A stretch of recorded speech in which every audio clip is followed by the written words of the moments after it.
साइंसी लिहाज से देखें, इल्मी लिहाज से देखें तो पाकिस्तान इस खित्ते में सबसे ज्यादा पसमानदा मुल्क है। और subscribe now and press the bell icon, never miss an update. और मेरी बात पे आप ना यकीन करें, लेकिन देखें मशरिक़ वुस्ता में जो मुलाजमतें दी जाती हैं तो वहाँ आप देख सकते हैं कि इंडियंस सबसे आगे हैं, फिर बांग्लादेश के हैं, फिर दूसरे मुसलमान मुल्कों के हैं, फिलीपींस के हैं वगैरह। लेकिन पाकिस्तानियों को सिर्फ मेहनत मजदूरी ज़्यादातर के मौके मिलते हैं, और वो भी अब कम होते जा रहे हैं, क्योंकि आने वाले वक्तों में हुनर और तालीम की बिना पर मुलाजमतें मिलेंगी और उसकी बुनियाद हम काटते चले जा रहे हैं। वहाँ आज भी साइंस तो पढ़ाई जाती है हमारे मदारिस में, लेकिन क्या वो साइंस को ठीक तरह से पढ़ाया जाता है? दुनिया में अपनी फजीहत कराने वाले पाकिस्तान ने एक बार फिर अपनी बेइज्जती कराई है। पाक मीडिया ने पाकिस्तानी मदरसों पर सवाल उठाते हुए कहा कि पाकिस्तान के बच्चे मदरसों में साइंस पढ़ के पूरी दुनिया में मजदूरी कर रहे हैं और भारत के बच्चे स्कूल कॉलेजों में पढ़ के पूरी दुनिया की बड़ी बड़ी कंपनियों में अधिकारी बने बैठे हैं। इतना ही नहीं, पाकिस्तान से अलग होकर बने बांग्लादेश के बच्चे भी दुनिया में पाकिस्तानी बच्चों से ज़्यादा तरक्की कर रहे हैं। सब ये जो आ रहा है कि इंग्लिश मीडियम सरकारी स्कूलों और मदारस का एक निसाब हो, कैसे मुमकिन होगा, करिकुलम बनेगा? डॉक्टर साहब देखिए, हर एक अब मैं तो ये चाहूँगा कि एक ही निज़ाम तालीम हो, क्योंकि आखिर निज़ाम तालीम से ही जो हमारे मुआशरे के अंदर ऊंच नीच है, तबकाती फ़र्क है, मिट सकता है। मैं ज़रूर ये चाहूँगा, लेकिन सिर्फ एक निसाब करने से नहीं होता, क्योंकि निसाब के अलावा स्कूल हैं। वो स्कूल जहाँ आप फ़ीस 500 रुपये देते हैं या 1000 रुपया देते हैं महाना, और वो स्कूल इस तरह के हमारे वज़ीर आज़म साहब का है HSN कॉलेज, जहाँ 50, 60, 70 हज़ार रुपया महाना फीस है। तो क्या सिर्फ ये कहना कि बस हमने एक निसाब कर दिया काफ़ी है? अब सिर्फ स्कूलों की बात नहीं है, उसके साथ जो सहूलियात हैं, फिर जो निज़ाम इम्तिहानात है। अब आप देख लीजिए कि मदारिस में तो हिफ्स का पूरा निज़ाम चलता है, हाँ आपने वहाँ दीन का इम्तिहान दिया हो या आपने साइंस का इम्तिहान दिया हुआ। हाँ, आज भी साइंस तो पढ़ाई जाती है हमारे मदारिस में, लेकिन क्या वो साइंस को ठीक तरह से पढ़ाया जाता है? क्या साइंस की रूह उस पढ़ाने के तरीक़े में मौजूद है, या ये सिर्फ एक खाना पूरी है? तो जब आप मदारिस में और सरकारी स्कूल में और फिर बाकी तमाम स्कूलों में एक ही निसाब पढ़ाएंगे, तो क्या आप एक ही निज़ाम इम्तिहानात का भी इतलाक़ कर सकेंगे?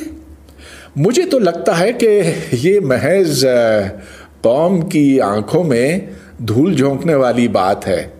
तो हाँ, ये बहुत आसान बनाना कि बस आपने ये कह दिया कि अब सबका निसाब एक है, लेकिन उसके लिए जो शराइत हैं खुदारा पहले वो पूरा करें। अगर हमने ये न किया तो देखिए कि इसके क्या क्या नुकसानात हो सकते हैं। अगर आप साइंसी लिहाज से देखें, इल्मी लिहाज से देखें तो पाकिस्तान इस खित्ते में सबसे ज़्यादा पसमानदा मुल्क है। और मेरी बात पे आप ना यकीन करें, लेकिन देखें मशरिक़ वुस्ता में जो मुलाजमतें दी जाती हैं तो वहाँ आप देख सकते हैं कि इंडियंस सबसे आगे हैं, फिर बांग्लादेश के हैं, फिर दूसरे मुसलमान मुल्कों के हैं, फिलीपींस के हैं वगैरह। लेकिन पाकिस्तानियों को सिर्फ मेहनत मजदूरी ज़्यादातर के मौके मिलते हैं, और वो भी अब कम होते जा रहे हैं, क्योंकि आने वाले वक्तों में हुनर और तालीम की बिना पर मुलाजमतें मिलेंगी और उसकी बुनियाद हम काटते चले जा रहे हैं। जी डॉक्टर साहब, लेकिन डॉक्टर साहब आपका मौक़िफ़ दुरुस्त है, लेकिन आप जो कह रहे हैं, वैसे मैं ज़रा क्विक, अगर ज़रा पहले तहरीक इंसाफ की तर्जुमान हमारे साथ हैं, उनसे ये पूछ लूँ कि ये जो इनिशिएटिव है किस तरह मुमकिन होगा। वैसे तो मैं एजुकेशन मिनिस्टर साहब से भी मालूम करना चाह रहा, चीमा साहिबा, कि ये जो इनिशिएटिव ले रहे हैं, यह क्या मुमकिन होगा?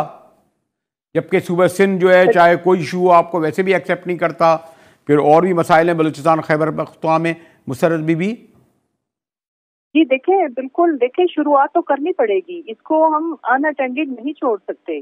और ये देखें ना कि जो लाखों बच्चे हमारे मदरसों में हैं, वो बिल्कुल आपको पता है कि पहले जो बेसिक जो दुनियादारी के लिए जो इल्म चाहिए होता है वो तो बिल्कुल उससे महरूम थे। तो एटलीस्ट अब ये जो बेसिक साइंस की और बाकी जितनी भी एजुकेशन है, जब उसके दायरा कार में आएंगे, और फिर देखें, पहले मेरा मानना ये है कि हम पहले फर्स्ट स्टेप अचीव करेंगे, उसके बाद हम ये बिल्कुल आहिस्ता आहिस्ता ग्रेजुअली चीजें चेंज होनी है। लेकिन ये कि हम एग्जामिनेशन सिस्टम सेम नहीं दे सकते, हम इंफ्रास्ट्रक्चर सेम नहीं दे सकते, तो फिर तो ये चीजें कभी भी, शुरुआत अगर हम इसकी आज नहीं करेंगे, अगर एक स्टेप हम अचीव कर लेंगे तो फिर दूसरा और फिर तीसरे की भी इंशाल्लाह आहिस्ता आहिस्ता बारी आएगी कि पब्लिक सेक्टर के स्कूल इतने इम्प्रूव कर जाएंगे कि फिर कोई खास डिफरेंस नहीं रहेगा। और वो ऐसा भी पॉसिबल है। अब देखें ना, आप बाहर की दुनिया में, वहाँ पे तो ये जो हमारे यहाँ जो सबसे ज्यादा बड़ा बिजनेस एजुकेशन सिस्टम बना, उसकी वजह हमारे पब्लिक सेक्टर के एजुकेशन सिस्टम का फेल होना है। तो जब एक टाइम आएगा जो कि, और लेकिन उसके लिए हमें शुरुआत तो करनी पड़ेगी। ठीक मुसर्रत। अच्छा जी मुसर्रत बीबी, एक मिनट जी। शहनाज वरीर, जो सवाल उठाया मैंने हुदबाई से पूछा, फिर ये कह दीजिए हमने इनिशिएटिव लिया, आप इस बारे में क्या कहती हैं?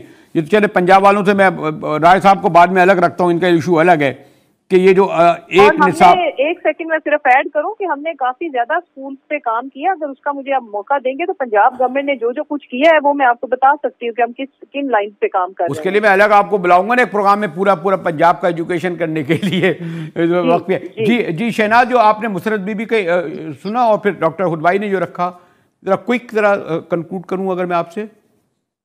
जी, निसाब के बारे में ये है कि ये पहली दफ़ा नहीं है कि निसाब को रिफॉर्म किया जा रहा है या रिव्यू किया जा रहा है या एक नया नेशनल करिकुलम लाया जा रहा है। पाकिस्तान में पहले से ही एक नेशनल करिकुलम है। ये कोई खिला में स्कूल्स नहीं चल रहे और टेक्स्ट बुक्स नहीं लिखी जा रही। तो बात ये है कि जो नेशनल करिकुलम है उसके अलावा जो प्राइवेट स्कूल्स हैं, निजी इदारे हैं, जो कि 2-3 किस्म के प्राइवेट स्कूल सिस्टम्स चल रहे हैं।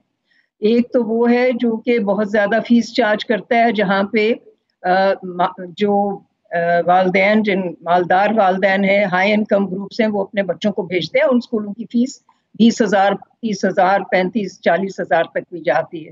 फिर दूसरे प्राइवेट स्कूल्स हैं जो दरमियाने तबके के लिए हैं। कुछ बहुत बड़ी तादाद में प्राइवेट स्कूल्स ऐसे भी हैं जो कि 500 रुपये फीस भी चार्ज करते हैं, 700, 800, 1200। उन स्कूलों में भी गवर्नमेंट का ही निसाब पढ़ाया जा रहा है। तो ये जो नया एक नेशनल करिकुलम की बात की जा रही है, ये सिंगल नेशनल करिकुलम की जो बात की जा रही है, ये फर्क है। सिंगल नेशनल करिकुलम के बारे में जो फेडरल गवर्नमेंट ने मीटिंग्स की हैं, जो शफकत महमूद साहब ने काउंसिल और कमेटी बनाई थी, उन्होंने एक्सपर्ट्स की कमेटीज बनाई, उनका ये कहना है, उनकी काउंसिल का, कि ये सिंगल नेशनल करिकुलम सारे स्कूलों में पढ़ाया जाएगा। इस पर 2-3 किस्म के अहम नुकात हैं जो मैं आज पेश करना चाह रही हूँ। सबसे पहले तो ये कि 18वीं तरमीम के मुताबिक निसाब जो है वो सूबे की तहवील में आता है, प्रोविंशियल जुरिस्डिक्शन में है। पंजाब गवर्नमेंट अगर बैंड लगा रही है तो दुरुस्त है, फिर आप मत बोलें सिंध गवर्नमेंट इस पे बैन की बात 100 किताबों पे नहीं, मतलब ये कि वो समझते हैं कि ये जो उसूल है उनके मुताबिक नहीं है ना ये शहनाज बीबी।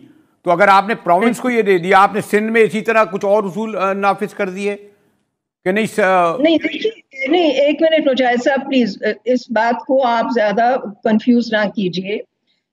जब 18वीं तरमीम मंजूर हुई थी, कानून तरमीम बनी थी, उसके बाद सारे सूबों ने उस तरमीम के मुताबिक 18वीं तरमीम के devolution delegation of powers to provinces के मुताबिक अपने जो एजुकेशन सेक्टर का निज़ाम है वो मुकम्मल तौर पर संभाला है।